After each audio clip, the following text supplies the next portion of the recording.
Hi, this is Jem Salcedo. So this channel is all about how you can create a purposeful online business. So pag-usapan natin how we can use our mind to change our life. So we have two books in the Bible na babasahin natin o one book but different chapter. So sa Proverbs chapter 21 verse 5 sabi niya, the thoughts of the diligent only o tend only to plenteousness. So how? Why? Because ang talagang kailangan nating maintindihan is we are uh, programmed. No? Na-program tayo sa uh, culture, dun sa pangyayari sa buhay natin, especially we are in the third world country, no? And then sometimes depende pa kung saan nanggaling yung family mo or influence no na pinanggalingan mo and also the culture. So sometimes there are things na kailangan nating maging aware doon sa mga yon. Why our life is not changing, no? And number one that we can understand, yun nga, sabi niya na kailangan nating maunawan is we need to be aware na kailangan may magbago. So, number one, yung belief system natin. Kasi, totoo yun, malaking talaga yung um, contribution ng mga inalaw natin na paniniwala sa life natin. Like, sino yung nagsalita, ano yung sinabi about sa'yo, and also yourself. No? Minsan, malaki yun, part na ikaw. So, how we can change our life by using our mind. So, number one, yun nga sinabi niya, the diligent or the thoughts of the diligent tend only to plenteousness. So, ibig sabihin, we are created to progressively productive. So, yun yung number one na kailangan malaman natin. We need to change our mind to the things na or to this thought na we are progressively dapat productive. Dapat nagpa-progress at nagiging productive tayo. And the opposite of diligent is, yun nga, we are lazy to see things, to know things, to be better. Why? Because um, nandun dun sa belief system na, nandun sa inside.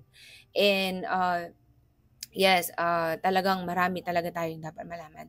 So, we need to understand we can change, no, we can change, we can do better, we can have a life that God wants us to have. Kailangan talaga lang natin is we need to always pray and we need to always read the word of God. So yung number 2 na babasahin natin is about or sa Proverbs chapter 13 um chapter 2, chapter 13 verse 2 I mean. So a man shall eat good by the fruit of his mouth, but the soul of the transgressors shall eat violence. So dito makikita natin talaga that there is a relevancy or may tinatawag natin na kailangan yung thoughts mo tama and also the words of your mouth. Kasi nga, it flows, no ba? Yung nasa puso mo, yung talagang naka naka-plant o nakalagay dyan sa puso mo ay lumalabas sa pamamagitan ng yung mga pagsasalita. So pag-iisip, kailangan maintindihan na natin. Number one, we need to change our mind. 'Di ba? Number one na indication that we believe in Christ, we have a experience na born again tayo by changing our mind, 'di ba? Yung we will not longer conform any longer in this pattern of the pattern of this world. So hindi na tayo nakikiayon dun sa takbo ng mundong ito, no? So we change our mind. So ibig sabihin talaga nag-i-start yung pagbabago sa isip natin. And then we put this word of God, the truth, the word of God to our mind so that we can have a change life, no? Talagang magkakaroon tayo ng uh, life that God wants us to have. So here, makikita natin how we can have changed life. So again, kanina nabanggit ko that wealth or blessing is a product of our spirituality, no? Totoo talaga yun. And I understand that. Why? Because when we understand that we are here to serve, so, di ba sabi ni Lord, if you want to be great, you need to serve.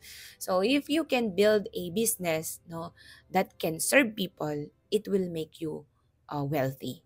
it will make you wealthy. Why?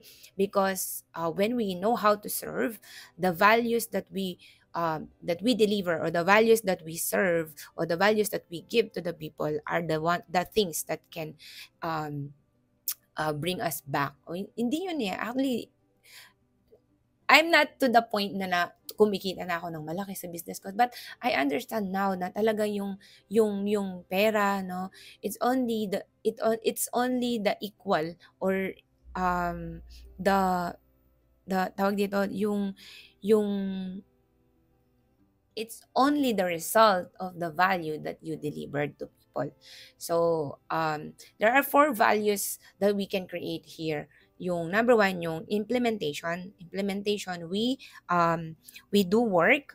Um, it is, yung resources na ginagamit natin doon is our muscles and our overtime. So, ibig sabihin, muscles, overtime.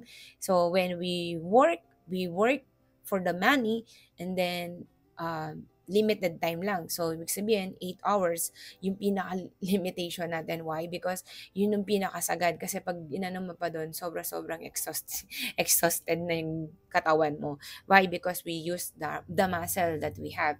And number two is the unification. So, doon naman yung management skills. So, you manage people, and then of course, on that, there's a next level of income. Kasi nagmamanage ka ng tao.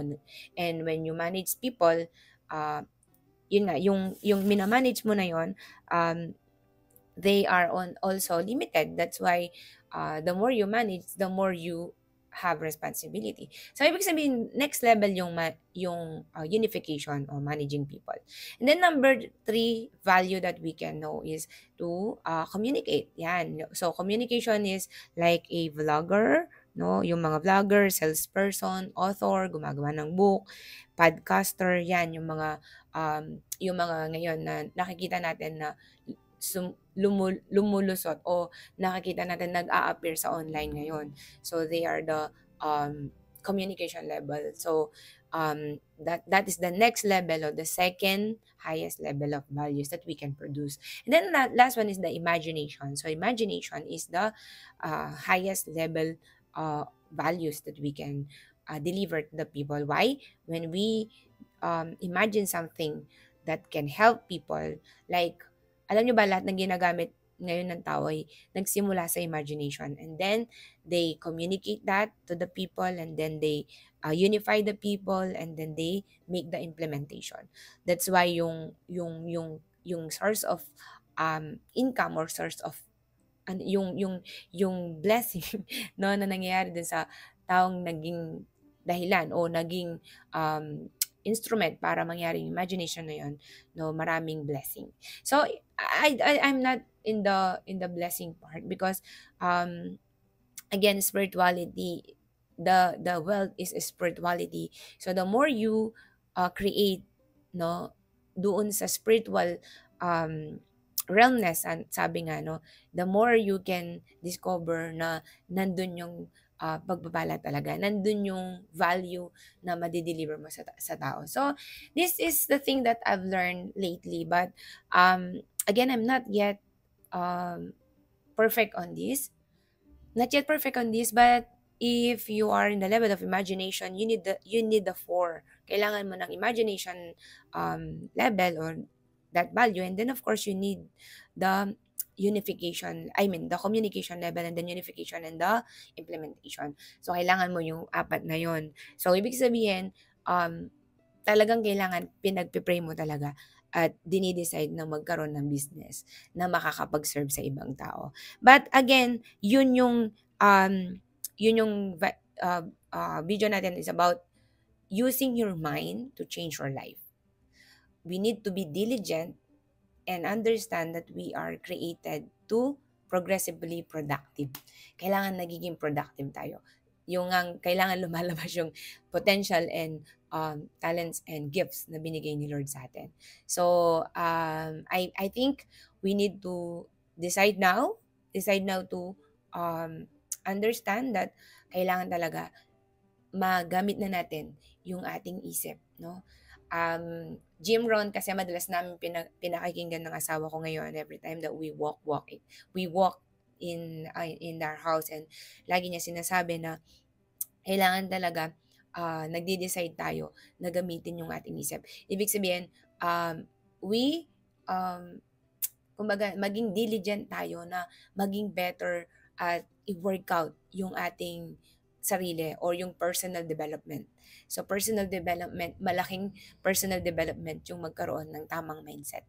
So you can change your life by using your mind, and your mind filled with the truth, so that lahat ng ipoproduce mo ay ayon dun sa katotohanan, ayon dun sa purpose, ayon dun sa gusto ng Lord, and it has a eternal value to other people.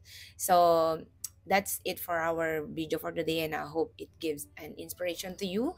And of course, I just want to you to know that if you want to if you have any question, no, you can comment here, yung purpose online business. You can comment below so that I can message you, or you can message me directly kung ano yung mga question mo. So that's it for today, and I hope again it gives you an inspiration and light bulb for today. God bless you.